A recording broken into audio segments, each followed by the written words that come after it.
aux Chroniques de Tricia. Je vous remercie à nouveau d'être là présent. Ce sera une émission qui sera forcément rediffusée en replay si vous n'avez pas eu le temps de la voir quand je vais la mettre. C'est une émission qui est enregistrée, hein, qui ne sera pas en direct parce que pour des conditions, vous vous rendrez bien compte, Amida qui se situe au Québec, on ne peut pas l'avoir à toute heure de la journée. Et puis notre cher André qui a beaucoup d'impératifs. Que ce soit physique pour lui-même déjà, il faut prendre soin de soi, c'est déjà l'essentiel. Et après, pour permettre la divulgation, où il écrit beaucoup de choses. Et on va parler effectivement de tout ce qu'il a écrit, puisqu'il a beaucoup écrit sur notre sujet du jour, qui est Mars. Effectivement, Mars, c'est un sujet vraiment très épais, parce que c'est là où se situe la plupart des interventions des programmes spatiaux secrets. C'est pour ça que j'ai invité à l'occasion donc Amida, qui est membre des PSS, et André également, PSS, et qui divulgue toutes ces informations grâce à ces clichés qu'il retravaille très soigneusement, donc depuis au moins 2015, à travers tous ces livres, que je vous encourage évidemment à lire, puisqu'ils sont vraiment détonnants et très riches d'informations.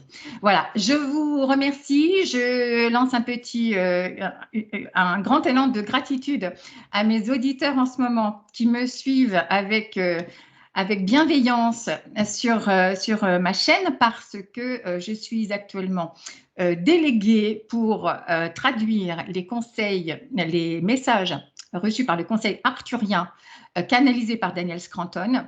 Joresh m'a demandé de le faire. Ça faisait très longtemps qu'il me l'avait demandé de le faire, mais je n'avais pas, on va dire, le timing pour le faire. Et là, début février, du moins fin janvier, début février, j'ai eu cette intuition un matin. C'est souvent comme ça que ça se passe. On te donne l'intuition et allez hop, on doit le faire. Donc j'y vais. Tant ou pas tant, quelque part, il faut suivre la volonté de nos amis galactiques qui nous aident beaucoup par ces messages. Voilà, donc je voulais saluer tous les membres, toutes les personnes qui me suivent avec attention, qui suivent surtout les messages qui sont transmis à l'intérieur. Mars, un petit topo là-dessus vite fait. Évidemment, vous pouvez retrouver toutes ces informations sur Google, mais j'ai ressorti des informations qui me saisissent plus particulièrement. Tout particulièrement que Mars, donc c'est la 4e planète du système solaire. Elle se trouve entre la Terre et Jupiter. Elle est en moyenne à 225 millions de kilomètres de la Terre. Elle se déplace sur son orbite autour du Soleil comme la Terre, et c'est pourquoi en 2020, elle était seulement à 62 millions de kilomètres de chez nous. Si on devait y aller aujourd'hui, il faudrait 260 jours au moment où elle est le plus proche de la Terre. Mars est une planète rouge. Vous voyez la photo derrière moi, donc j'ai voulu la ressortir, la mettre en arrière pour bien montrer sa couleur détonnante. Elle est 1,9 fois plus petite que la Terre, et en diamètre, elle fait 6779 km. Son nom vient du fait que pendant la guerre en Antiquité, on lui a donné le nom d'un dieu de la guerre dans la mythologie romaine. Mars est une planète tellurique, c'est-à-dire très dense, du même type que la Terre. Elle est principalement rocheuse, et on en voit effectivement un arrière-plan derrière Amida où on voit beaucoup de roches. C'est très sec, aride. D'ailleurs, André en parle beaucoup de la typologie, de ce qu'il a pu voir par rapport aux clichés sur Mars, ce que l'on voit exactement. À la surface, la température avoisine moins 140 à plus 30 degrés Celsius en moyenne. On peut dire qu'elle est à moins 63 degrés Celsius. Elle est très froide, donc en l'occurrence. Mais on s'autorise à penser que par le passé, elle a été plutôt chaude et humide, donc avec des réservoirs d'eau et des lacs. Mars est célèbre pour ses tempêtes de sable. Souvent, on voit des photos comme ça.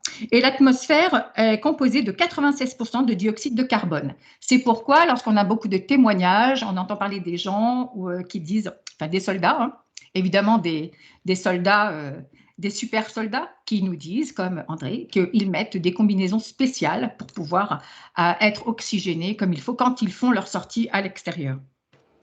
Le tour autour du Soleil de la planète dure 687 jours terrestres, et un jour martien dure par conséquent 24,6 heures.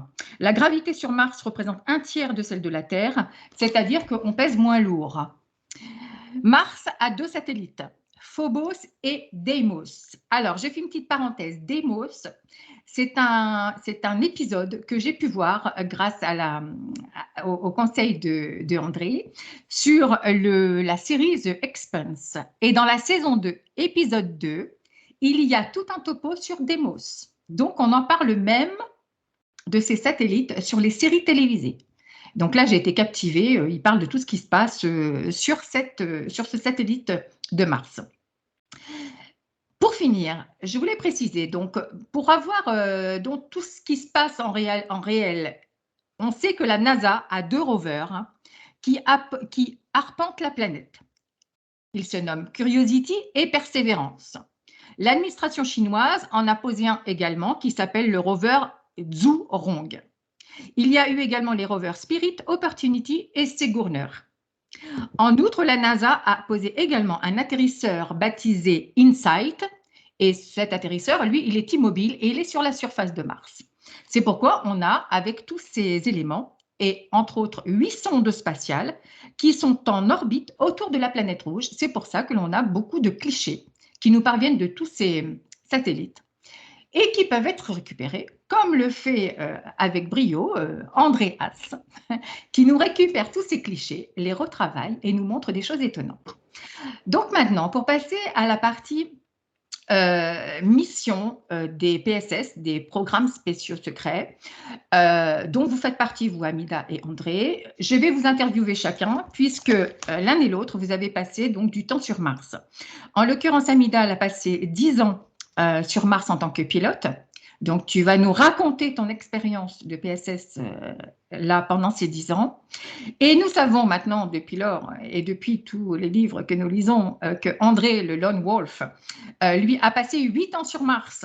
Il n'a pas pu terminer la mission des 20 ans puisqu'il y a eu un épisode assez sévère pour lequel il a été rétrogradé et renvoyé sur la Lune. Donc là, tu nous raconteras également ce que tu faisais donc sur Mars en tant que mise en place de base et de sécurisation. Tu vas nous raconter après, parce qu'on va évidemment laisser passer Amida, on va être poli et on va donc demander en premier lieu à Amida donc de nous donner son témoignage concernant ces 10 ans passés sur Mars. Donc tout d'abord, comment Amida, tu as retrouvé la mémoire, donc on en avait parlé ensemble, mais tu vas pouvoir nous le redire, comment tu as retrouvé cette mémoire sur Mars? Et puis qu'est-ce que tu y as fait? Le fait, alors déjà merci qu'on fasse notre interview tous les trois. Ça faisait, merci à André de bien vouloir comparer ces témoignages avec moi et qu'on arrive à faire à mettre un peu de puzzle, à remettre tout en place parce que c'est simple et complexe. Au départ, le programme spatial, c'est quoi? C'est une histoire d'argent. Hein. C'est pas un conte de fées, c'est pour du fric. Hein. C'est que de l'argent en fait. Et derrière l'argent, la volonté de pouvoir grignoter petit à petit tout ce qu'on peut trouver dans une planète pour les dissoudre, parce qu'on ne peut pas les dissoudre d'un coup, parce que l'intelligence artificielle qui est derrière, tout ça, qui chapeaute toute cette malveillance, hein, c'est grignoter. Qu'est-ce qu'on va trouver? On va chercher des humains ou des gens de n'importe qui pour grignoter des planètes. Et c'est ça. Alors, ça peut être Mars, ça peut être la Terre, ça peut. En fait, on est quand même dans un agenda qui est une poupée russe d'agenda. Un agenda qui cache un autre agenda, qui cache encore un autre agenda et encore un autre agenda. Mais dans cet agenda de Mars, moi, là où j'interviens dans cet agenda de Mars, c'est que moi, en 2014, j'ai commencé à avoir un flash. J'étais en train sur mon ordinateur, en train de travailler, donc extrêmement relaxé et extrêmement, enfin relaxé. Je travaillais sur des dessins 3D et je suis devant mon écran. J'écoutais la musique de Vince Watson. Donc j'espère que ceux qui aiment la house music. Donc j'étais très relaxé. C'était et puis tout d'un coup, boum. Je suis dans mon cockpit. Je lui dis, qu'est-ce que c'est que ce truc? Prenez une seconde. Je lui dis, ah ben, je dois être un peu folle. Et là, je commence à me dire, en même temps, je me sens pas folle, quoi. Mais je pense plutôt à la manière dont je vais être perçue, mais bon, moi, je sais, quoi. Et donc, la vision a duré pendant à peu près une seconde, hein. Et, et donc, j'étais dans mon cockpit, je ressentais toutes les sensations du cockpit. Je ressentais que à ce moment-là, j'étais très impatiente sur mon, dans mon cockpit. Alors, j'ai toujours les mêmes tics. C'est marrant parce que j'ai les mêmes tics dans la vie civile que sur Mars.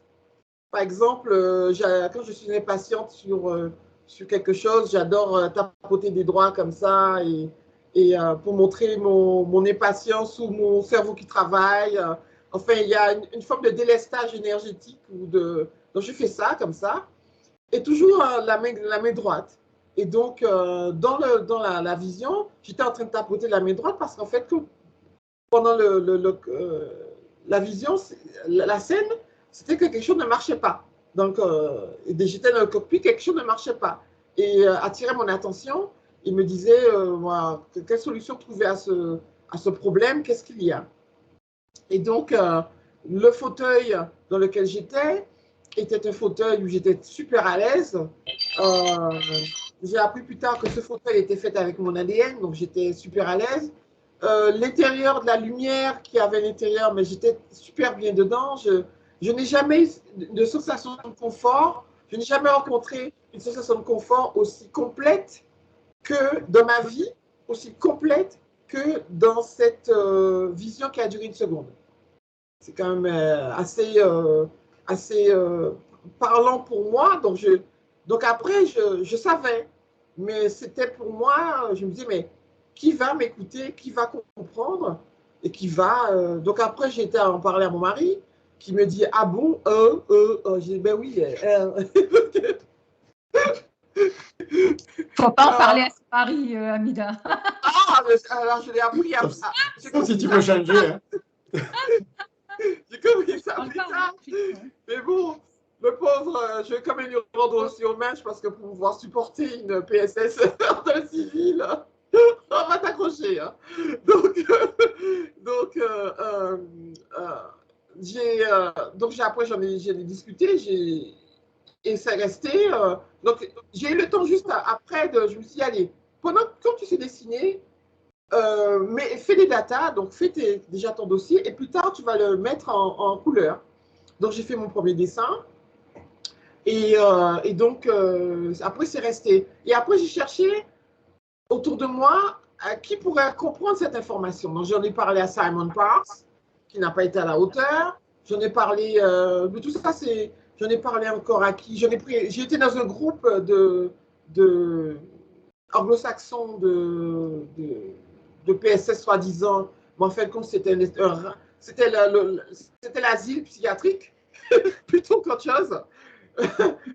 Donc, alors là, c'est là tous les alcooliques. C'est marrant parce que dans la divulgation, au début, dans la divulgation, la Kabbale savait très bien ce qu'elle faisait parce qu'elle mettait plein de crétins autour. Oui, bien sûr. La divulgation au début. Donc, moi, dans les groupes, il y avait quoi? Il y avait des faux soldats, des faux soldats PSS avec qui je n'avais absolument aucune connexion.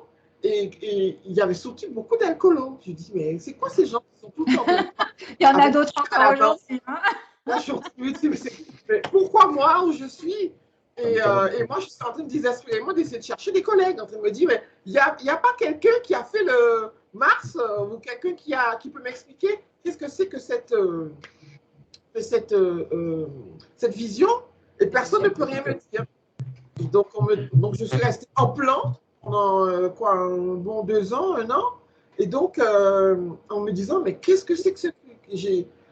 Personne ne peut me donner une réponse. C'est quand j'ai fait le programme de Tony Rodriguez, dans lequel j'ai commencé à avoir mes souvenirs qui reviennent, que j'ai commencé que j'ai vu qu'en fait, quand c'était la vision que j'avais, c'était juste avant un crash. Ce qui est très intéressant, c'est les circonstances du crash, dont je vais en parler peut-être tout à l'heure si on a le temps. Et ces circonstances du crash me donnent force admiration des insectoïdes, parce que ça s'est passé avec les insectoïdes, évidemment. Et Dieu merci, je n'ai pas été soulevé d'atmosphère, c'est-à-dire je n'ai pas été envoyé, parce que comme l'atmosphère de Mars c'est quand même pas très épaisse, on a beaucoup de chance en tant que pilote de pouvoir être hors atmosphère et de disparaître dans le néant, comme on dit. Hein. Donc, il y a pour le type de vaisseau que j'utilisais. Et donc, grâce à au retour de mémoire, j'ai vu que ce qui se passait, c'était un crash. Ensuite, Mars, ce que j'ai appris de mes retours de mémoire, bon, il y en a plein, bon, je vais tout mettre ensemble, essayer un peu de tout mettre ensemble. Donc, je me suis servi de cette vision-là, d'une seconde, pour me servir de départ. Dans mon crash de départ, c'est savoir qu'est-ce qui s'est passé. Et donc, quand j'ai commencé à avoir des retours de mémoire avec le programme d'Anthony Rodrigue, je dis Rodriguez parce que j'ai l'habitude des Portugais à Paris. Lui, il se dit Rodrigue, donc je dis toujours Rodriguez, désolé. Et donc, j'ai fait le flashback à partir de cette vision d'une seconde. Et là, j'ai vu que bon, ben, c'était une embuscade et c'était un crash. Et c'était des événements militaires. Donc, après, il y a eu la conscience de savoir que ce sont des filles. Il a fallu mettre des mots sur tout ça. Donc, au départ, je me dis, bon, allez, je suis dans un vaisseau, je me fais attaquer par des insectoïdes que j'appelle des octopodes, puisqu'ils avaient, évidemment, ils ont le 8 pattes. Et on les appelait octopodes. Après, plus tard, j'ai su le nom avec lequel ils s'appelaient. Et donc, je me suis dit, mais quel nom je vais mettre sur tout ça, sur ces souvenirs-là, qu'est-ce que je vais définir? Et en fait, j'ai commencé à me dire, bon, ce sont des souvenirs militaires. Ce ne sont pas des souvenirs on n'est pas dans l'heroic fantasy, en train c'est pas la guerre des mondes, c'est pas Game of Thrones, ce sont vraiment des souvenirs militaires, assume, et essaie de comprendre un peu plus loin. Et plus ça va, plus tu t'installes dans le militaire. Et là, tu vois que tu es dans un cadre bien précis, que c'est pas de la fantaisie, que surtout en plus, comme ils expliquaient Tony Rodrigue, tout ça, c'est une histoire de technologie. Quand vous avez des souvenirs qui reviennent, regardez la technologie qui est associée à ces souvenirs-là. Et là, vous commencez à voir que c'est du sérieux. C'est-à-dire que moi, par exemple, je suis dans un vaisseau. Ce vaisseau a une technologie. Tout l'environnement de mes souvenirs et de mon retour de mémoire ont une technologie, sont un environnement technologique qui fait que ce sont des choses qui peuvent être prises au sérieux. C'est tout le temps relié à une guerre, donc c'est militaire. C'est tout le temps relié à des militaires. Il n'y a pas un souvenir où il n'y a pas un treillis. Il n'y en a pas un où il n'y a pas un gars habillé en treillis français en plus. Hein. Il n'y en a pas un où je n'ai pas un treillis français dans ces souvenirs-là. Et là, je commence à me dire, bon, mais tu n'es pas en train de raconter n'importe quoi, tu n'es pas en train de rêver. La France est très impliquée. Hein. Mais attends, on va y arriver là, sur la France. Oui. Donc, qui n'est même pas la France d'ailleurs. Fait bon, je vais dire pourquoi je dis ça plus tard. Et donc, je commençais à définir mes rappels de mémoire. Et je me suis dit, Dieu merci, je ne suis pas trop vieille, on ne peut pas croire que je fais un retour d'âge et que je ne suis pas en train de raconter des conneries. Et donc ça va encore. Et donc, je pourrais au moins faire des sketchs avec, quoi, tu vois. Donc, et donc, tu as de la chance, André, je ne prends pas l'accent Montpellier pour te raconter tout ça, parce que mon mari est de Montpellier. Ah bon, d'accord. D'accord. Donc, J'ai la certitude, j'ai commencé à structurer mes souvenirs et ma véracité en me disant, voilà, qu'est-ce que je vois? Et je vois que des choses militaires. Donc là, ça a commencé à être sérieux. J'ai commencé à me prendre au sérieux, à ne pas me sentir culpabilisée et à essayer de chercher, à essayer de mettre des mots dessus et à commencer à divulguer. Et là, je n'étais plus toute seule parce que le souvenir est arrivé, le flash est arrivé, en train de chercher des expériments. Qui veut de moi? J'ai commencé à me dire, voilà, bon, ben, je vais commencer à tout écrire, à tout structurer, et maintenant, je vais maintenant choisir à qui parler. Et comme ça, au fur et à mesure, j'ai commencé à essayer de divulguer avec James Rink, un anglo-saxon. Heureusement, alors ce qui est très intéressant, c'est que dans tout ça, il y a un agenda. Et je commence à de plus en plus, à la lumière de tout ce que André, tu divulgues, à me calmer en me disant, oui, Amida, tu fais partie d'un agenda. Et tout ton parcours fait partie d'un agenda, est un agenda, et tu as des jalons sur lesquels tu dois, c'est un jeu de piste en fait, que tu es en train de vivre. Tu dois avoir une autonomie affective au maximum pour pouvoir avoir la ressource pour pouvoir le faire. Tu dois avoir aussi des programmations qui t'ont été données pour ressentir, tiens, pour faire tout de suite tes synthèses et savoir être patiente et attendre, parce qu'il a fallu quand même attendre, hein, être patiente et ne pas se dire, voilà, je suis folle, etc. Donc, il y a de plus en plus cette conscience de faire partie d'un agenda. Oui, bien sûr. Parce que de toute façon, Amida, si tu divulgues des informations avant, comme dans l'époque 2014-2015, comme tu dis, l'information n'est pas passée. Oui. Donc voilà, depuis 2019, on voit que tout ressort, que tout le monde parle. Et là, miraculeusement, tout le monde dit la même chose. Tu vois? Ah, d'accord. Donc, et là, tout le monde écoute. Et là, tout le monde écoute. C'est ça qui est merveilleux. J'essayais de faire de vous donner le. Tu veux partager quelque chose? De partager quelque chose, mais je ne sais pas si ça. Oh, moi, j'ai l'écran qui a changé, mais bon. On est parti en vrille, là. Moi bon, aussi, ça je suis catapultée. C'est parti sur Mars. Je voulais vous montrer des dessins. Comme par hasard, la technique, elle ne veut pas. Comme par hasard, tu vois. Allez, vas-y.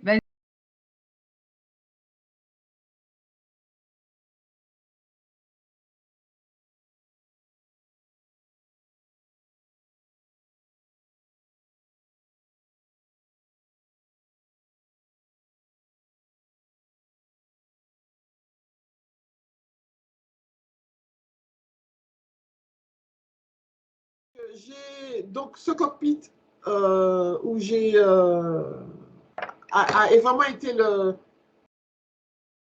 On sent qu'il y a quelque chose derrière, qu'il y a quelqu'un derrière qui m'a divulgué des informations, qui m'a dit commence par là, qui me dit allez va, commence par là.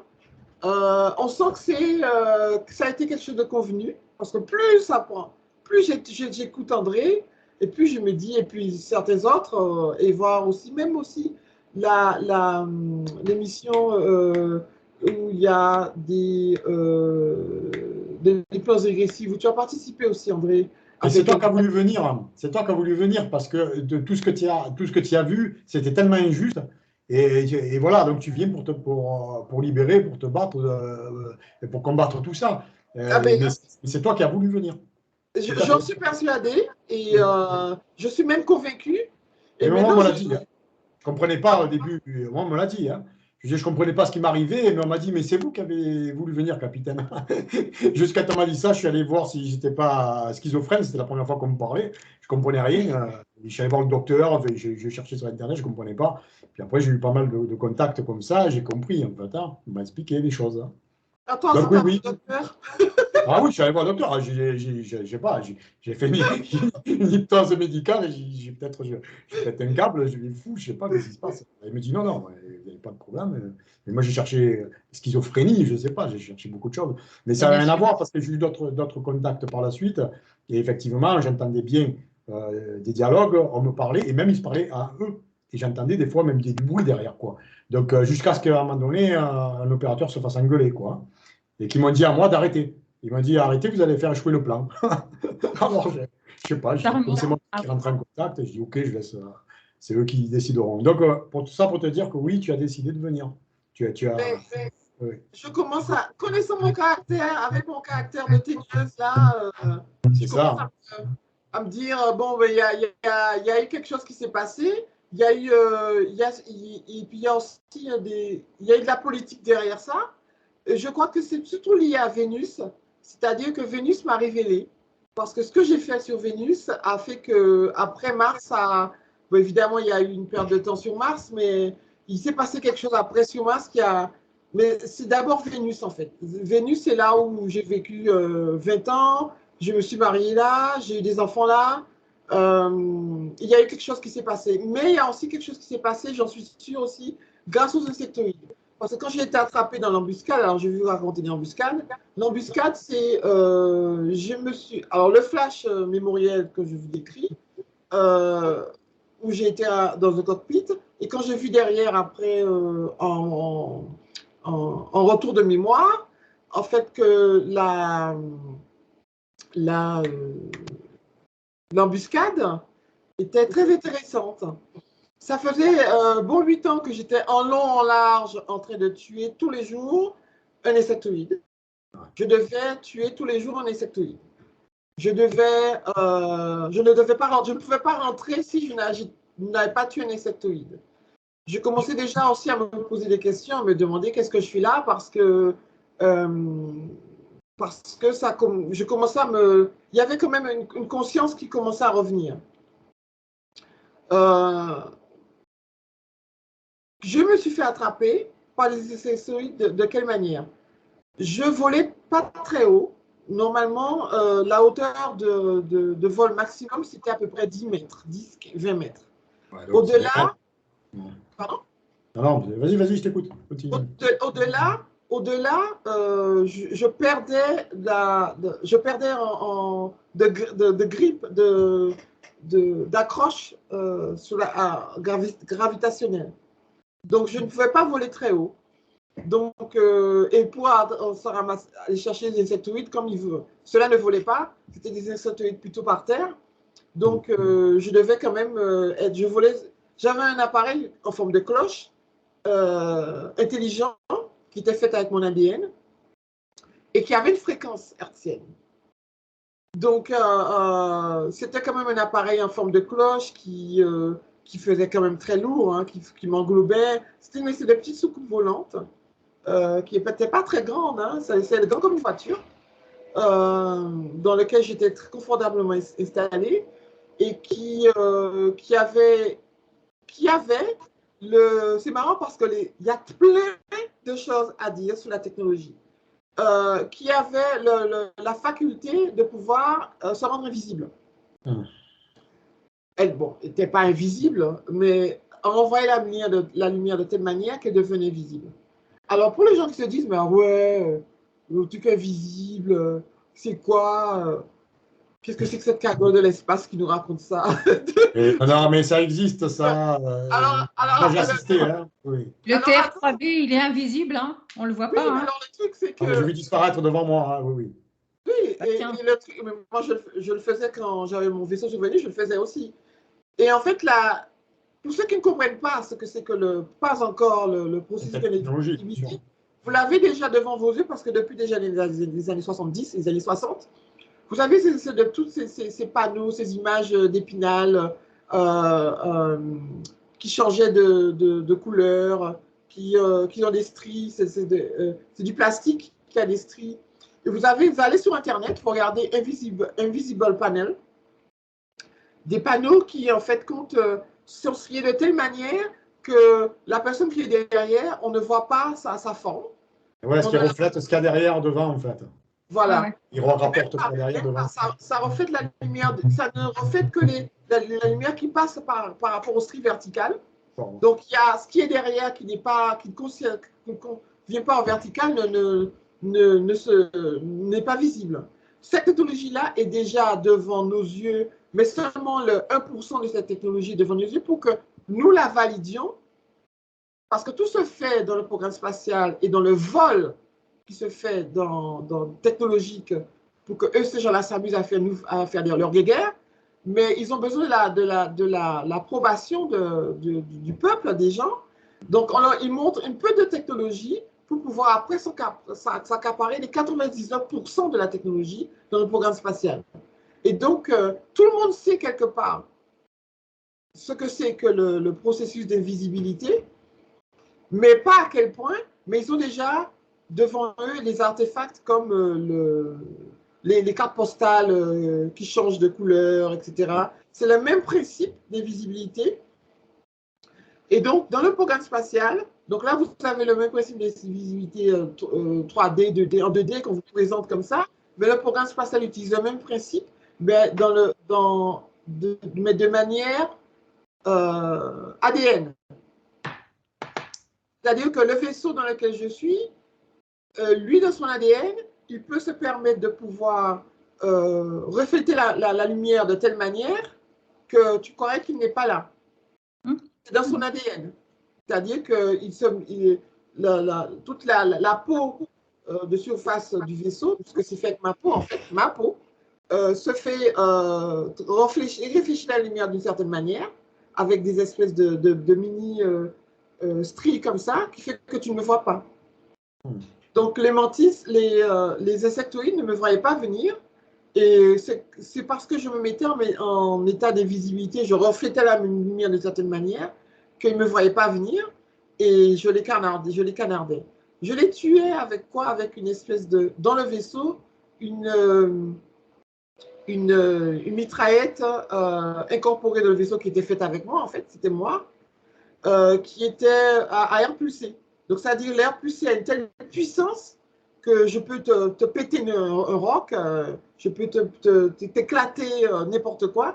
Donc, quand je tuais un insectoïde, il était carrément pulvérisé, en poussière carrément, parce que l'air était tellement fort à combien de G que je pétais tout. Et tout ça était incorporé dans le vaisseau, était fait avec mon ADN. Donc, quand je rentrais, je prenais par exemple 22 heures pour récupérer, parce que le vaisseau, comme il est fait avec de l'eau pour transporter mon ADN, puisque la chair, c'est de l'eau, hein, enfin, c'est 90% d'eau et le reste... donc, ça pesait très lourd. Et moi, je rentrais, j'étais épuisée, je prenais 22 heures de récupération à chaque mission, pendant 9 ans.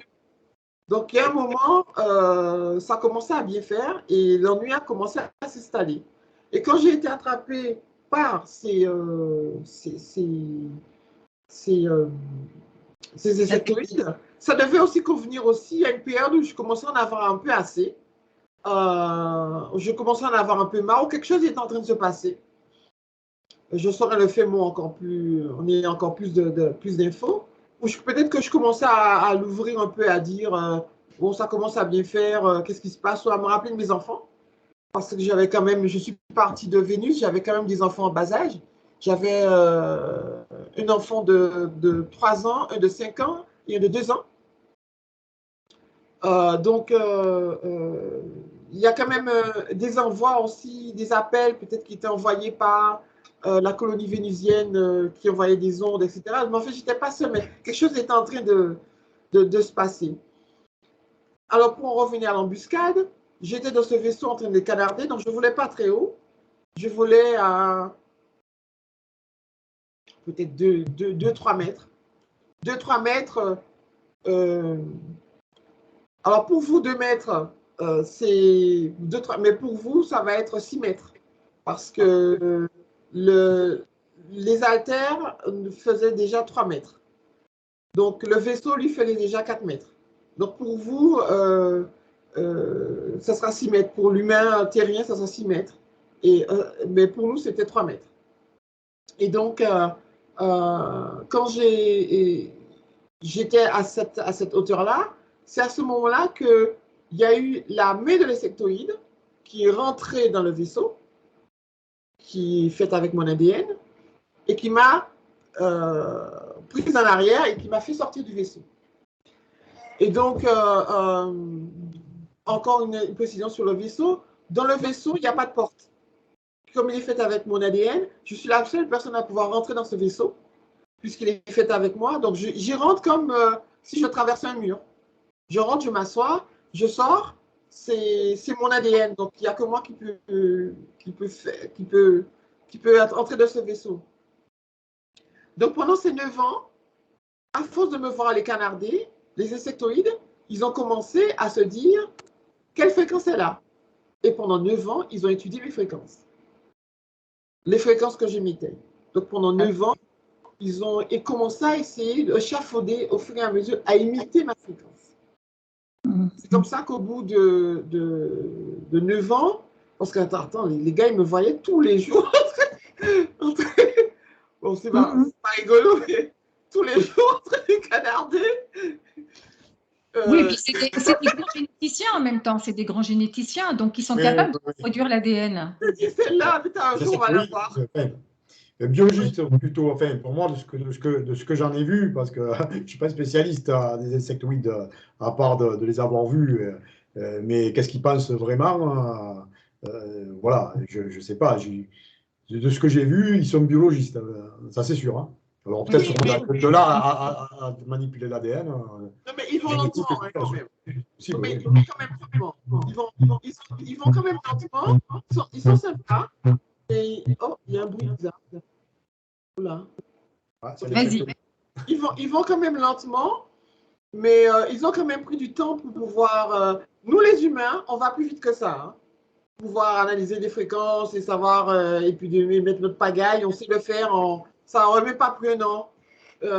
Avec tous les humains, on aurait pris. Mais eux, ils ont quand même pris un bon 9 ans pour le faire. C'est-à-dire qu'ils ont fait peut-être tout ça à la main. C'est-à-dire qu'ils n'ont pas fait cette de la technologie. Ils ont dû faire ça avec leur faculté, leur capacité, etc. Parce qu'en fait, quand les soldats, quand ils sont livrés à eux-mêmes en patrouille, dans leur patrouille à eux, ils sont livrés à eux-mêmes parce qu'ils savent qu'il y a quelqu'un qui va les canarder, qu'il faut qu'ils soient vachement autonomes. Donc, quelque part, les gars, ils ont certainement été briefés ou appris à imiter mes fréquences en prenant du temps, déjà les trouver et après se les approprier. Et donc, je suis sorti, ils m'ont retiré de ma cabine. Donc, qui a été se perdre en attitude, etc., ou qui a été craché. Et là, je me suis fait couper le bras gauche. Alors évidemment, un gars de Montpellier va me dire, mais maintenant, tu sais que les insectoïdes, c'était droitier, alors. Donc, ben oui, finalement. Et donc, et ce bras gauche a été sectionné et ce bras gauche a été analysé sur place. Donc là, donc j'ai encore la vision de l'insectoïde sur moi. Donc, alors, l'insectoïde, il était gris. Hein. Il n'était pas... il est gris parce que sa manière de refléter la lumière sur Mars, la complexion de sa carapace, de sa peau, qui est une peau quand même écailleuse, mais un peu comme nous, comme les doigts, nos doigts par exemple ont des grosses écailles. Et c'est un peu comme ça. Et leur peau reflète la lumière d'une certaine manière que tu ne les verrais pas, Mais en fait, ils sont là. Oui, ils se font dans l'environnement. Oui. Voilà, ils arrivaient à avoir, mais en fait, au départ, ils sont gris, ils sont tout gris. Ils ont gris comme mes cheveux, là. Donc, moi, j'ai encore la vision, là, et c'est marrant de voir comment cette vision-là a traversé des couches de dimensionnalité pour arriver dans mon corps à moi, alors que c'est passé sur Mars. C'est quand même assez intéressant. Et donc, je me revois encore être en dessous de l'insectoïde, couché sur le dos, maintenu en place. Mais je n'avais pas peur, puisque j'étais là en train de me dire, bon, celui-là, qu'est-ce qu'il veut faire, etc. Qu'est-ce qu'il va faire? Comment je vais faire pour survivre? Et il va faire une attaque, il faut que je sois prête à esquiver. Donc, il a analysé mon bras qu'il a sectionné. sur place. Et il y a une communication avec moi. Quand il a commencé à me dire, mais il a commencé à m'envoyer des images qui me disent, voilà, tu as des enfants, tu n'es pas d'ici, tu fais partie de programme, tu as été enrôlé. Et c'est à partir de là que ça, en fait, compte. C'est parti en cacahuète, en fait, mon programme spatial. C'est grâce à cet insectoïde-là que j'ai commencé à comprendre, avoir une réponse aux questions que je me posais. D'accord. C'est pour ça que depuis, j'ai beaucoup de respect pour eux, parce que j'ai appris plus tard qu'en fait, que finalement, ces insectoïdes, ils ont de l'ADN humain. C'est pour ça qu'ils arrivent à facilement être en état de télépathie et de nous analyser très vite, parce qu'ils ont aussi un ADN, ils partagent un ADN humain avec nous. Et donc, et en fait, ce sont des hommes transformés, en fait. Ce sont des humains transformés. Et donc, je me battais, j'allais canarder des êtres qui avaient des parties humaines, des parties humanoïdes. Donc, c'était encore plus dégueulasse que ça. Et quand vous avez ce contact télépathique avec cet insectoïde, vous savez tout. Vous avez tout compris. Tout s'écroule. Tout le château de cartes de mensonges s'écroule. Et donc, je suis partie, après avoir eu le bras sectionné, j'ai réussi à... Ma combinaison est une combinaison intelligente, qui était de couleur ocre aussi, dans laquelle je n'avais pas froid. J'ai eu après mon masque de survie qui s'est mis sur mon visage, et comme ça j'ai pu survivre. Ma combinaison est une combinaison qui a aussi sa balise. Donc tout en elle émet une certaine fréquence, et comme je ne suis pas rentrée, donc on se dit, ben, elle est où? Donc j'ai été recherchée comme ça. Donc j'ai été récupérée comme ça. Je ne me rappelle pas la récupération, comment ça s'est passé, mais je ne suis pas morte sur le lieu du crash. Les mantis y sont partis, enfin les insectes y sont partis. Je n'ai pas été tuée, et j'ai compris plus tard que je n'ai pas été tuée parce que, et c'est là où j'ai moi aussi, si j'ai la chance de pouvoir repartir sur Mars, ce sera pour aller demander pardon à la reine insectoïde, parce qu'elle ne m'a pas tuée. Elle aurait pu me tuer. Ils auraient pu me tuer avant qu'un programme, tu dis, voilà, tu te débarrasses de ça. Non, ils ne m'ont pas tué. Pourquoi? Parce qu'ils sont conscients qu'ils partagent avec nous un ADN humain. Ce n'est pas possible. Il y a quelque chose... Du moins, ils partagent surtout le fait qu'ils ont de l'humanité quelque part, et que eux, ils savent que tu fais partie d'un programme et que ce n'est pas toi qui viens spontanément pour tuer ou coloniser. C'est parce qu'on t'utilise. Ça qui leur donne... C'est pour ça qu'ils t'en veulent pas quelque part. Hein? Ça qui leur donne une longueur d'avance sur nous dans la classe. Parce que la reine mantis, la reine insectoïde aurait pu vraiment me tuer. L'insectoïde aurait pu me tuer. Bien sûr. Et je n'ai pas été tuée. Et je dis, mais pourquoi? Parce que j'entends d'autres d'autres se sont fait... Il y a eu des morts quand même, des morts chez les PSS. Il y a eu des morts, il y a des gens qui ne sont pas revenus. Moi, par exemple, j'avais mon collègue, parce que nous étions à 2 pilotes dans ce silo, mon collègue qui, lui, a disparu parce qu'il volait trop haut, et il a été soufflé par le manque de gravité, et on n'a plus revu. Et moi, j'avais partagé un bon 9 ans de vie commune avec ce pilote-là. Donc, c'était... alors, encore un petit détail par rapport à l'embuscade. Ce qui est très intéressant, c'est que pour pouvoir m'attraper du haut de mes 3 mètres de vol, les insectoïdes, ils ont fait une espèce d'échelle humaine, comme dans les siècles, en triangle, comme ça. Donc, il y avait 4 au début, après, il y avait 3, il y avait 2, il y avait 1. Et donc, celui qui m'a attrapé comme ça, sur une échelle insectoïde, quoi. Et pour pouvoir m'avoir. Donc, ils ont préparé l'embuscade.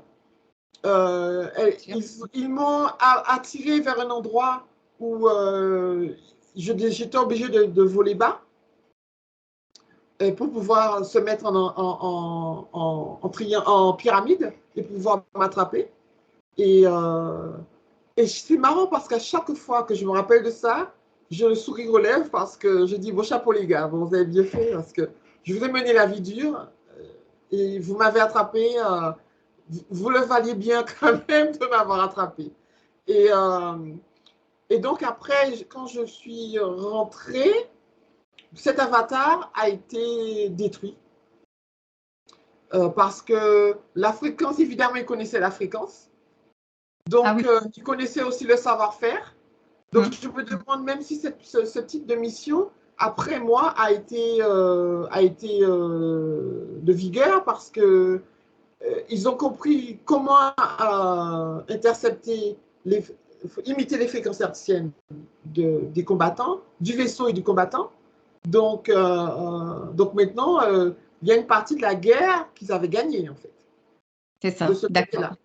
Donc, le tour Namida, donc on va avancer un petit peu plus. Donc, du coup, après cette embuscade, donc effectivement, ils n'ont pas réutilisé ton avatar et ayant connaissance de ta fréquence ADN, donc tu n'allais pas retourner pour être connu. Donc, je pense qu'après, tu as refait d'autres missions en tant dans un autre avatar. J'ai un autre avatar. Voilà. Mais c'est un avatar où je n'ai pas de souvenance de cet avatar-là parce que, et encore une fois, je me dis, mais normalement, je devrais avoir souvenir de ça. Mais je sais qu'il y a des souvenirs sur ce qu'on me donne. Il y a quelqu'un derrière qui tire les ficelles. Qui tire les ficelles, c'est sûr. Dans les souvenirs qui viennent. Il ne faut pas que j'ai trop de choses. Il faut que j'ai assez de quoi. Parce que j'ai en fait une autonomie dont je dispose, avec laquelle je travaille en tant que missionnaire. Je ne vais pas tout avoir parce que je dois rester concentré sur ma mission et je dois surtout survivre en tant que soldat, en tant que missionnaire sur Terre. Oui. Et il ne faut pas que je mette trop de choses. Il ne faut pas trop, voilà, c'est sûr. Voilà. Et c'est surtout, en fait, ce que j'ai en commun avec beaucoup de super soldats, enfin de divulgueurs, enfin de soldats comme nous, c'est qu'on est pratiquement tous en état de survie quelque part, hein, parce qu'on ne profite pas de la richesse qu'il y a sur Terre, elle nous est volée. On ne profite pas nous sommes souvent entourés de portails organiques, voire même cernés de portails organiques. Dans nos familles, on n'est pas si soutenus que ça. Nos partenaires ne sont pas très au courant du fait, donc ils ne comprenaient rien à ce qui nous arrive. C'est voulu, d'ailleurs, Ghislaine l'a très bien expliqué, hein. On a des compagnes ou des compagnons qui nous ancrent, justement. Qui nous ancrent. Ceux qui sont justement très terre à terre par rapport à nous, parce que nous, on est trop là-dedans, quoi. Mais je pense que tu as raison, hein, ça t'oblige, enfin pour moi en tout cas. Ça nous permet de revenir, oui, tu as raison. Personnellement, pour moi, oui. Moi, non. Voilà, après chacun. Mais moi, c'est vrai que personnellement, ce qui dit ça, pour moi, c'est ça, quoi. Après, chacun, je ne sais pas. Après, ça dépend des missions, ça dépend de beaucoup de choses. Donc, pour les hommes, comme on est sur les hommes, il y a une conformité pour les hommes. Mais pour les femmes, c'est plus difficile d'être super soldat et de divulguer parce que on a une pression masculine qui est beaucoup plus forte et une pression familiale qui est beaucoup plus forte. Les femmes, en fait, quand elles doivent faire appel et voire même tenir compte de beaucoup plus de paramètres que les hommes. Je ne fais pas de... C'est possible. C'est possible.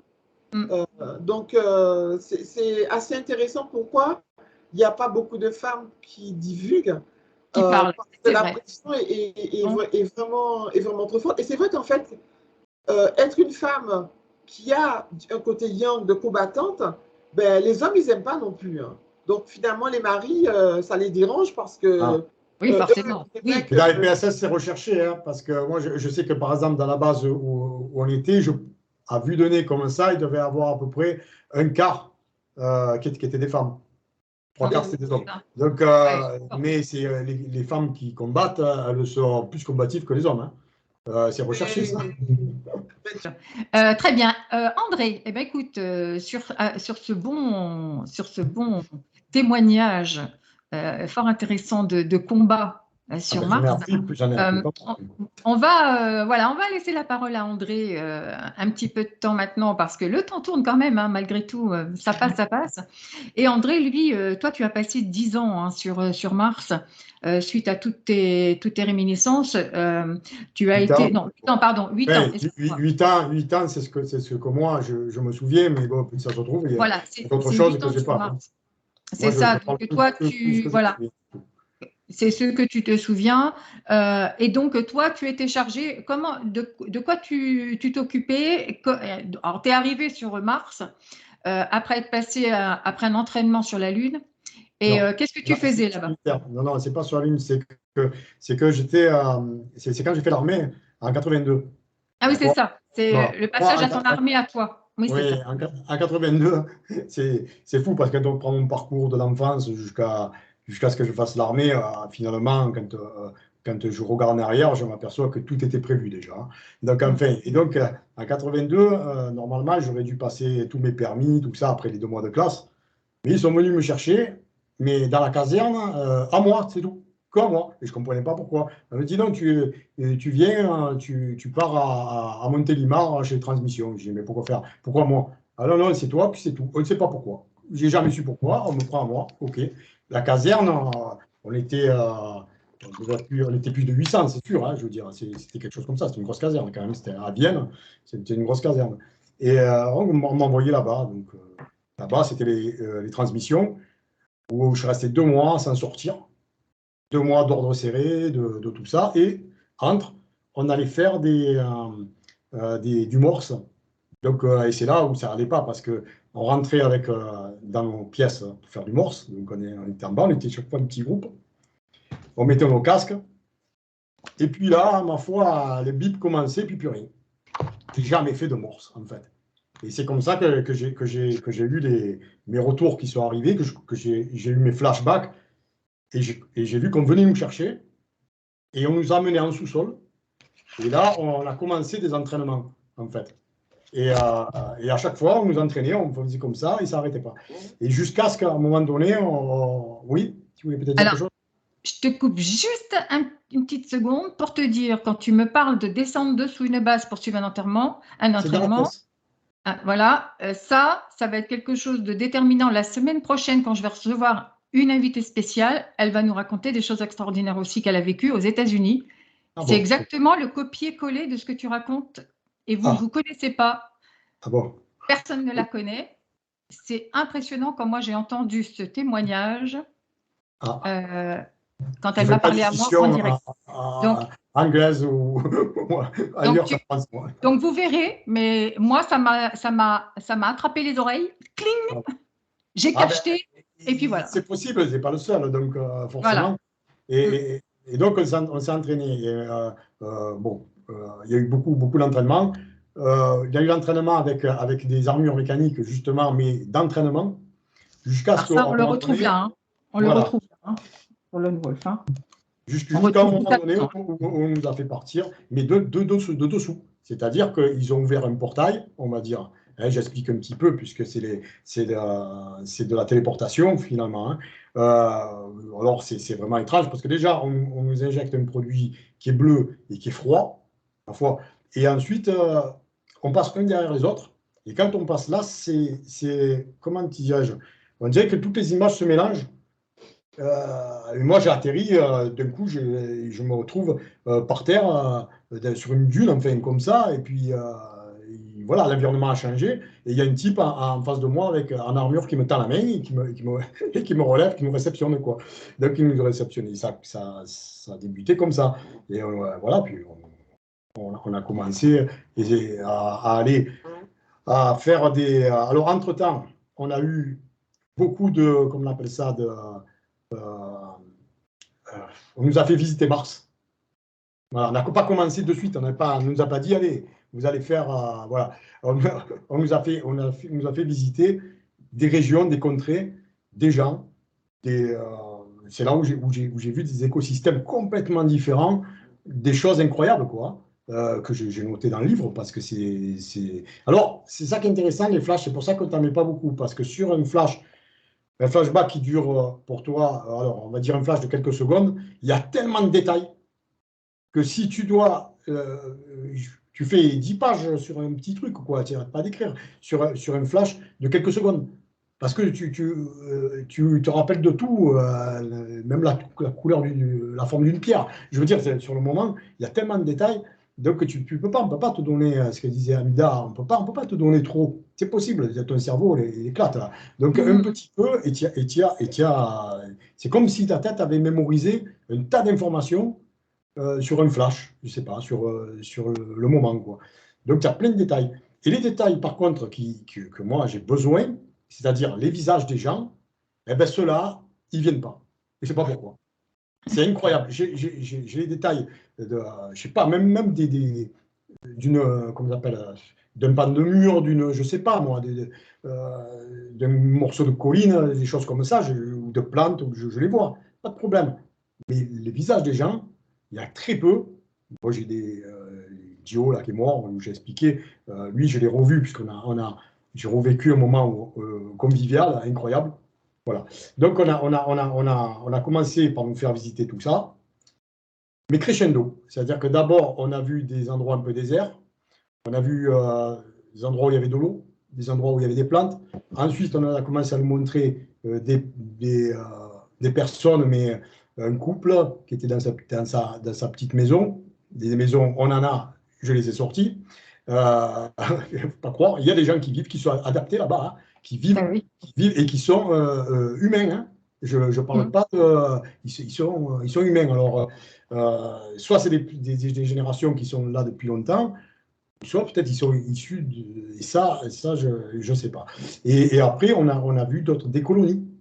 On ira jusqu'à les colonies. Et l'apothéose, ça a été carrément de vivre un moment où une colonie, je ne sais pas comment elle le savait qu'elle allait se faire attaquer, se fait attaquer par des créatures polymorphes. Ma foi, un truc de ouf. Donc, enfin bref, nous, on été aux prises avec ce genre de choses. Et là, la manière dont ça s'est passé, que je décris, parce qu'il y a eu une altercation, on va dire, avec ces créatures-là, l'instructeur, puisque chaque fois on était accompagné de l'instructeur, hein, il était satisfait. Il était satisfait. Donc, on a commencé. Après, il nous a dit, bon, c'est bon, l'entraînement est terminé. Entre-temps, on a appris tout ce qui était informatique pour les bases avec des procédures accélérées. On appelait ça une pieuvre, on rigolait parce qu'on avait ça une pieuvre qu'on mettait sur la tête pour accélérer le processus d'apprentissage. Et tout ça reste prêt. Hein. Alors, côté militaire, c'est-à-dire que nous, on était face au hangar, il y avait nos logements, et après, on suivait un couloir et on arrivait dans une pièce où là, il y avait l'instructeur, Belletti, qui nous faisait l'instruction, quoi. Enfin, voilà. Et ensuite, on a commencé nos premières bases. Alors ça, c'est à l'intérieur, tout ce qui se passe quand tu parles des colonies, c'est à l'intérieur, dans des grottes? Non, non. Moi, les colonies, je les ai vues à l'extérieur et j'en ai vu dans des maisons troglodytes. Voilà. Il y en a le dernier, jamais su parce que quand on est rentré, c'était comme une grotte, mais je ne sais pas si c'était une grotte qui donnait, s'il y en a pris une tunnel et que c'était une grotte qui était en souterrain ou elle était au même plan. Ça, je ne sais pas. C'est qu'on passait par là et voilà. Donc, quand on est parti, de toute façon, ça a été l'attaque et donc c'était une catastrophe. Il a fallu, tout le monde est parti vite et j'ai jamais su si c'était vraiment en profondeur. Par contre, la base à Yasprem, elle va en profondeur, hein. Très profond en plus. Des niveaux qu'on n'a jamais vus. Enfin, moi, personnellement, on est resté au niveau militaire, en tout cas en haut, en hangar. Là, il y en avait des vaisseaux triangulaires, il y avait beaucoup de choses. Donc ça, c'était on va dire, le début. Ensuite, on a commencé à nous amener à ce que j'appelle à la région des mines. Alors, quand on est parti, on était une escouade de 6. Hein. Moi, j'étais capitaine. Quand je suis arrivé, déjà, on m'a dit je suis capitaine. Bon, moi, je ne comprenais pas, je dis pourquoi je suis capitaine. Et là, on m'a expliqué que c'était par rapport aux aptitudes de la personne et ta génétique, enfin, et ton caractère et tout ça qui fait que te donne un grade. Bon, donc c'était comme ça. Les autres, ils étaient sergents. Bon, ouais, moi, j'étais capitaine. Et donc, on était 6. Et à la région des mines, on nous a amenés dans une. Alors, au début, on envoie une grotte, quoi. Et dans la grotte, au fond, tu suis, et là, tu as une porte à un moment donné, ils ouvrent, et c'est notre petite base. Avec des alcôves pour aller 6 alcôves pour chacun, une table au milieu, enfin bref, des trucs pour se laver, enfin, mais rudimentaire, quoi. Vachement rudimentaire, hein, pour dire, même les toilettes, c'était des trucs une fosse, quoi. Bon, enfin bref. Voilà, donc on a vécu comme ça là-dedans 8 ans, quoi. Donc voilà. Et de là, on partait, il y a un vaisseau qui venait nous chercher, enfin, un aéronef, triangulaire d'ailleurs, qui venait nous récupérer, et il nous emmenait dans les bases. Alors, en général, c'était des bases qui étaient prises aux insectoïdes, parce que comme ils creusaient déjà, ça leur a permis de les aménager. Donc ensuite, nous, on était là pour installer l'informatique. C'était déjà fait. Voilà, donc on mettait en marche informatique, on sécurisait la base, que c'était bon, et puis on faisait, on va dire, l'inspection de terrain pour voir qu'il n'y ait pas un insectoïde qui arrive ou une créature, parce que bon, il y a d'autres créatures, hein, il n'y a pas que ça. Donc on sécurisait, et ensuite c'était bon, quoi. Hein, on passait, on rentrait, et puis on passait, et puis etc. Voilà, ça, c'était nos missions principales, quoi. D'accord, tout à fait. D'accord. Vous voulez savoir ce que je faisais, ben, je faisais ça. Et donc, toi-même, tu as été donc endommagé à un moment donné. C'est pour ça que c'est terminé ta mission sur Mars.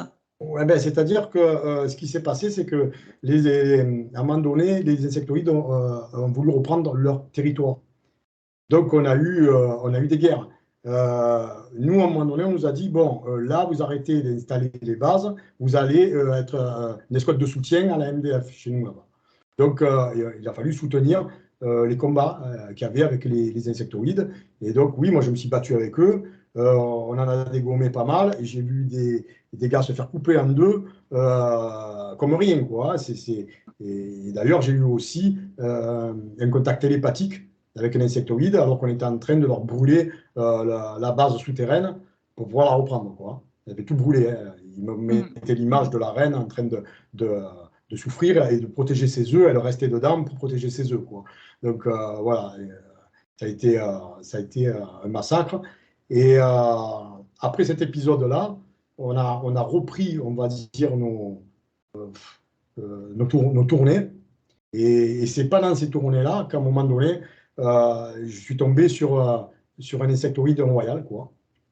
C'est-à-dire, voilà, il est sorti, il a surgi de terre, le truc. Donc, il m'a attrapé. Et moi, sur le moment, je n'avais pas toutes les infos. Mais dernièrement, j'ai vu qu'il m'a arraché la jambe, quoi. C'était terrible. Et pour moi, après, c'était le blackout. Et je me suis réveillé dans le medbed, a priori, puisque moi, je vois les autres. Voilà, puis j'ai ressombré jusqu'à la Lune, quoi. Enfin, jusqu'à ce que je me retrouve. Je savais même pas que c'était sur la Lune, d'ailleurs. Ouais. Est-ce que tu penses, André, que c'est à ce moment-là, donc, comme apparemment la réparation n'a pas pu être complète, c'est à ce moment-là, justement, que quand tu es retourné dans ton corps d'humain, quand ils t'ont remis en 20 ans and back, hein, in return, comme on dit, est-ce que c'est pour ça qu'aujourd'hui, tu as des souffrances qui perdurent? Alors, j'ai un truc intéressant, c'est que justement, j'ai discuté de ça avec Ghislain et lui, il a de suite, je sais pas, il a lu l'info de suite et ça se tient, quoi. Il m'a dit, c'est que pendant que tu faisais la réparation Medbed, ils ont eu l'attaque des insectoïdes et tout s'est arrêté et ça s'est mal passé, en fait. Eh ben oui. Et ça se tient complètement. Je dis, oui, il m'a donné, je n'avais pas cette réponse, je ne comprenais pas qu'est-ce qui s'était passé, moi.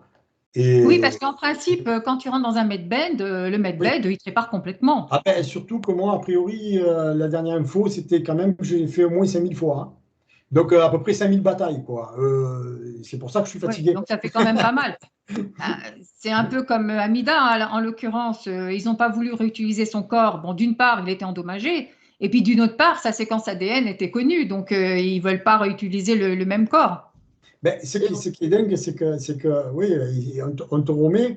Moi, quand on m'a remis, j'étais toujours à l'armée. Je suis ni mon armée. Mais j'étais pas comme ça. Oui, c'était sur la Lune après. Ouais. Oui, non, mais donc, je veux dire, après la Lune et tout ça, on te remet dans le temps. Ah oui, on te remet dans ton corps. 82, en fait. Donc, tu es à 82, tout ça, tu ne le sais pas. Oui. Et ce que je ne comprends pas, c'est que ça m'est arrivé en 2009, moi, d'un coup d'être allongé, de me sentir saisi. Leur histoire de modifier la ligne temporelle, je t'embrouille, quoi. J'arrive Ouais, pas mais justement, comme tu dis que tu as passé comment dire, la timeline, la ligne temporelle, elle n'est pas au même moment. Oui, Comme on te remet en 1982, tu n'as pas encore vécu, entre guillemets, oui, l'expérience 8 ans après. c'est Tu ça. vois ce que je veux dire? Oui, oui, Donc, oui, du c'est ça. coup, tu vas vivre l'expérience le bataille et tout. C'est en superposition en face de cette période de l'armée. Et on va te. Voilà. Et c'est là, à ce moment-là, dans ta ligne temporelle d'humain, que tu vas ressentir Ouais. Ah ben, quelque part avec les effets de ce que tu veux aujourd'hui. c'est venu de Mida. Et en fait, c'est ce que je commence maintenant à être certaine, c'est que en fait, je suis toujours en train de me battre en haut. Oui. Je suis C'est toujours. la question que je me pose moi aussi, parce que Et il ne faut pas que les deux altères se rencontrent. ça, c'est Parce que je suis toujours en train de. Il y a par exemple, depuis quelques temps, j'ai vraiment des douleurs bizarres. Je dis, qu'est-ce que c'est que ce. Bon, il y a aussi cette fatigue aussi qui fait que. Bon, je suis en état de vigilance depuis. Bon, depuis. Oui, mais ça fatigue aussi, tous ces réminiscences. Hein. Moi, Mais je oui, sais que oui. ça m'épuise aussi. Hein. Mais là, depuis les réminiscences, depuis tous les jours, entre 1h du matin et 3h du matin, La nuit? je Oui, suis la nuit. réveillée, je suis prête, je suis sur le qui-vive, je suis prête à aller, aller faire la Peut-être que loupe. tu reviens à ce moment-là, tout simplement. Peut-être, mais des fois, je refuse même d'aller me coucher exprès parce que j'ai l'impression que quelqu'un va venir. Je suis prête à aller me battre. Je dis, mais Ouais. qu'est-ce que c'est que ce truc? Et pour pouvoir corroborer ce que tu disais, euh, je me demande si mon alter, en fait, n'est pas en train de se battre maintenant en haut. Et si Ouais, c'est possible. j'ai entendu, je sais que mes enfants se battent. Je sais que mes 3 enfants, et je sais que j'ai même réussi à. Alors, toi, quand tu disais par exemple que tu ne voyais pas les visages, moi j'ai réussi à avoir des visages. Ouais, j'en Euh, vois, mais pas beaucoup. Enfin, c'est ça le truc. Je devrais en voir plus. Et j'en vois très peu. J'en ai, mais très peu. et j'ai réussi à avoir le visage de mon fils, qui a maintenant 24 ans, et qui est le fils de,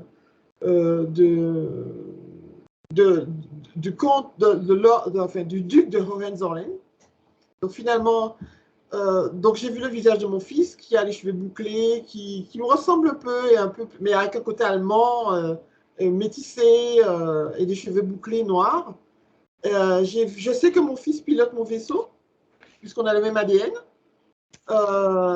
Et je sais qu'il est en train qu'il est en guerre maintenant. Et je me suis demandé aussi, donc quelque part, si on se demande si on n'est pas en train de, c'est qu'il y a une partie de nous qui est en train de se battre encore. Alors, est-ce que ce sont des alters? Est-ce que ce sont des enfants? Est-ce que c'est de la famille?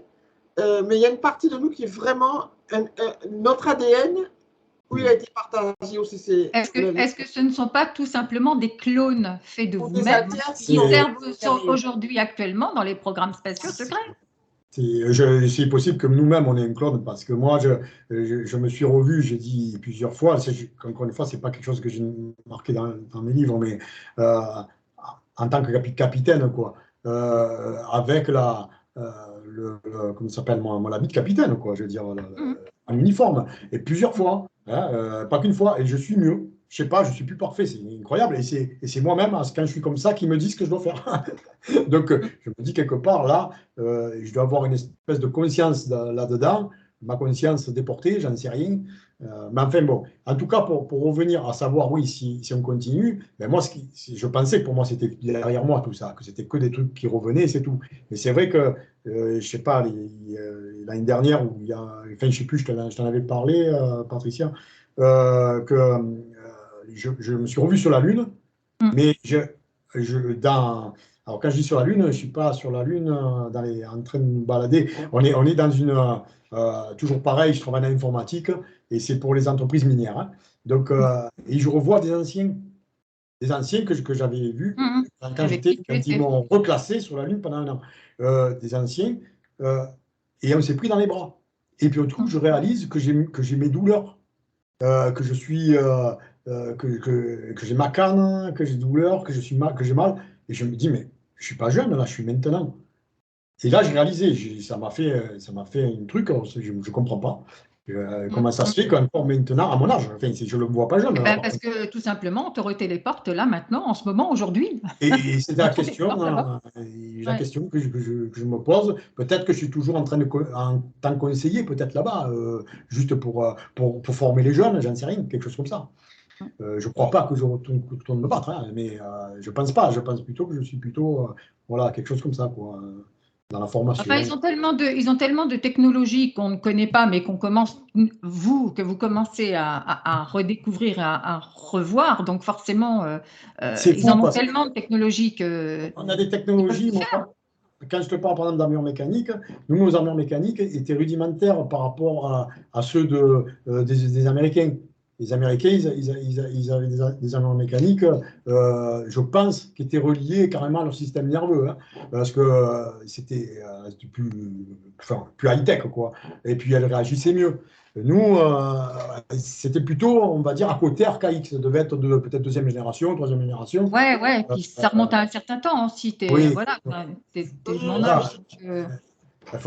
Elle fonctionnait avec comment on appelle ça, des capteurs de mouvement à l'intérieur, interne. Il fallait apprendre à la piloter. Comme tu pilotes une voiture. Si tu la pilotes mal, tu te fracasses. Donc, il fallait apprendre tout un apprentissage dessus. Donc, tu apprends à piloter ça. Eux, je ne sais pas, mais ils étaient plus. On voit qu'ils étaient plus à l'aise avec, quoi. C'était plus facile. Attendant, on est aidé de plus en plus énergétiquement par nos familles galactiques qui nous envoient ce qui est nécessaire pour notre éveil. Parce qu'ils savent que c'est le moment pour nous, que de plus en plus l'éveil de conscience se fait, que beaucoup de personnes écoutent, que de plus en plus, comme il y a de divulgation et que on voit de plus en plus dans le ciel des choses qui se passent et qu'on nous les montre, ils savent qu'on commence à être prêt. Donc à partir du moment où on est prêt, ils nous envoient l'énergie nécessaire pour qu'on puisse monter plus vite. Et en montant plus vite en énergie, on va pouvoir accéder davantage, évidemment, à la 4e dimension et après la 5e dimension. Et dès qu'on va être le maximum de personnes, parce que tout le monde ne va pas pouvoir y arriver, bien entendu, mais quand il va y avoir un nombre maximum en éveil de conscience suffisant, là, ils vont se montrer ouvertement, parce qu'il n'y aura plus de peur. On saura que ce n'est pas parce qu'ils se montrent qu'on va être comme dans les films La fin du monde. Hein, ils ne viennent pas là, tous là, pour nous exterminer. C'est pas le but. Ça serait déjà fait. Hein. Voilà. Non, mais bon, on va rester sur un côté positif, parce que c'est ça ce qu'ils veulent en vérité. Hein, c'est qu'on s'élève en conscience, qu'on soit dans l'humanité, qu'on soit dans le partage, dans la gratitude. Et c'est à ce moment-là que les choses vont se faire. Et nous, on va élever la conscience, on est là pour ça. On est là pour amener la lumière, hein, pour apporter tout ce que l'on apprend au fur et à mesure. Et on est soutenu aussi avec tous les auditeurs qui sont là, moi je vois les commentaires, tout ça, on a envie de se battre après parce que moi j'ai eu des baisses des fois, je me dis c'est pas la peine de se battre pour les gens, et puis finalement là ça donne envie, au contraire. Bien sûr, de se battre, voilà, parce qu'on a quelque chose à sauver et c'est notre humanité et l'amour que en plus ils nous ont apporté dans le cœur quand ils nous ont créés. Donc on va pas le détruire pour rien quand même. C'est pas le but. Oui, enfin, bon, excusez-moi si j'ai des termes un peu crus de... Oh non, mais c'est normal, tu es une guerrière. Toi, tu es une guerrière, toi, là. Mais c'est vrai que je ressens aussi la peur des grilles, etc. et de tous ces gens qui savent qu'une fois que l'humanité va revenir sur pied, qu'il va y avoir par mesure pour pouvoir protéger l'espace. Par exemple, on parle des Acturiens, on parle des Pléiadiens, mais ces gens-là se protègent hein, pour pouvoir garder leur culture, leur environnement intact et pour qu'ils puissent pouvoir se reposer aussi, il faut que ce soit sécurisé. Donc, pour pouvoir sécuriser une certaine paix, une certaine tranquillité, pour que les âmes qui viennent, qui sont invitées dans l'espace terrien, humain, etc., pour venir apprendre ce qu'elles doivent apprendre, il faudra que ce soit sécurisé. On ne pourra pas faire ça en croyant que la source va tout faire. Donc, il va y avoir quand même, dans tout cela, une espèce de... Il faudra que ce soit gardé par des gens qui ne seront pas... qui sauront combattre. Parce que ces gens-là n'arrêteront jamais. Les Gris n'arrêteront jamais. Les Anunnaki n'arrêteront jamais. Les reptiliens n'arrêteront jamais. Ils vont tout le temps chercher des brèches, des brèches. Ils sont bloqués, donc ils vont chercher des brèches, des brèches, des brèches. Il faudra que ce soit gardé, notre tranquillité, soit gardé. Si tu regardes la rouste qu'ils ont prise sur Mars, tes fameux reptiliens, tu regardes sur mes livres, oui. Tu vas les voir. Tu vas voir qu'on n'a pas de... on n'a rien à craindre, il n'y a pas de problème. On a ce qu'il faut pour les femmes. Donc j'ai l'impression que, ne serait-ce qu'en préventif, il va y avoir un nettoyage. Et quand je parle de carnage, c'est ça, c'est cette espèce de nettoyage de la galaxie. Ce nettoyage même une bonne partie de l'univers. Quand tu fais le ménage, tu fais le carnage. Il est déjà fait, Amida. Tu fais le ménage à la maison, tu fais le carnage, toi. Allez, aujourd'hui c'est journée carnage. Bon, mesdames, messieurs, on va se laisser, on va terminer là. Je vous laisse sur cet esprit combatif. Embrasse Amida aussi. Ça me fait plaisir. Il faut toujours être merci combatif. beaucoup, merci pour tout. Merci Amida, merci André d'avoir été là, d'avoir partagé ça. Aussi. Et puis j'embrasse tous les auditeurs et tout le monde. Oui. Merci beaucoup d'avoir suivi l'émission. Merci de nous accueillir. À bientôt. Merci à tous.